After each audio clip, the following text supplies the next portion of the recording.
Kita bicarakan betapa bajingannya globalis berlanjut. Dalam 3 besar bisnis di dunia yang omsetnya atau turnovernya perputaran keuangannya tertinggi, nomor 1 adalah food beverage business. Nomor 2 games dan toys. Catatan, kasino masuk di sini. Game online dan lain sebagainya masuk di sini. Kemudian bisnis health dan pharmaceutical menjadi bisnis nomor 3 di dunia karena pandemi COVID juga memberi kontribusi yang sangat besar dalam naiknya omset bisnis kesehatan dan bisnis obat-obatan. Baru di bawahnya military war complex, digital IT teknologi, energi, dan seterusnya. Bedanya, bisnis food ini pemiliknya jutaan. Mulai dari yang receh, angkringan di trotoar, sampai yang besar-besar, chain restoran misalnya, ala McDonald's, Starbucks, dan manufaktur proses food besar lainnya. Mulai dari penghasil susu, keju, pemotongan daging, daging ayam, dan berbagai pabrik makanan kemasan, semua nilainya triliun dolar bisnis setiap tahunnya. Sementara, kasino, pabrik obat-obatan, peralatan perang, modalnya besar, pemainnya sedikit, sehingga cuannya muter di kalangan elit 1%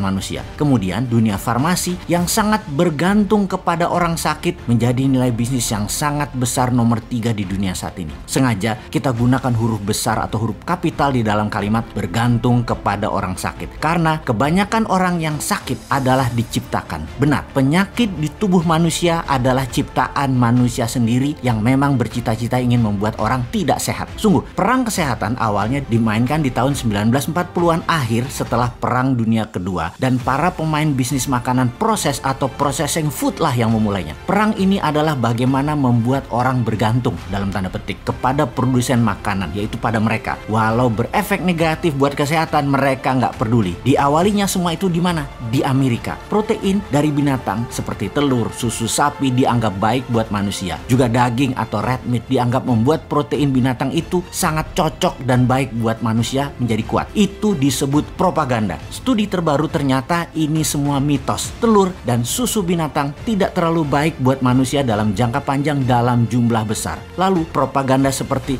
real man eat meat atau lelaki sejati pemakan daging, ternyata protein hewani berlebihan banyak menimbulkan masalah jangka panjang seperti darah tinggi, diabetes, jantung, kolesterol, dan kanker. Propaganda kencang tadi memang diciptakan para produsen makanan kemasan dan industri daging, telur, susu agar mengarahkan pikiran bawah sadar jutaan manusia, dan sekarang sudah miliaran manusia, berpikir bahwa daging, susu, telur adalah makanan ini baik untuk kita dan baik untuk kesehatan kita. Bahwa makanan hewani dari hewani terbaik buat tubuh manusia. Efeknya ketika berlebihan ternyata banyak penyakit yang timbul sebagai efek langsung memakan meat, daging, juga poultry, daging unggas yang berlebihan dikonsumsi, juga gula atau sugary drink dengan efek darah tinggi, kolesterol, kanker, dan diabetes. Lalu muncullah asosiasi terkenal di Amerika yang mengedukasi tentang kesehatan dan kesembuhan bagi mereka yang terkena diabetes, kena kolesterol, kena darah tinggi, serta kanker. Ada American Diabetes Association, ada American Cancer Association, ada American Heart Association. Cita-citanya mulia untuk membuat dunia dan berbagai penyakit tersebut hilang. Namun yang aneh ternyata di luar obat-obatannya yang harus dikonsumsi, ternyata makanan yang direkomendasikan adalah makanan yang malah membuat manusia tetap berpenyakit tersebut, bukan menyembuhkan.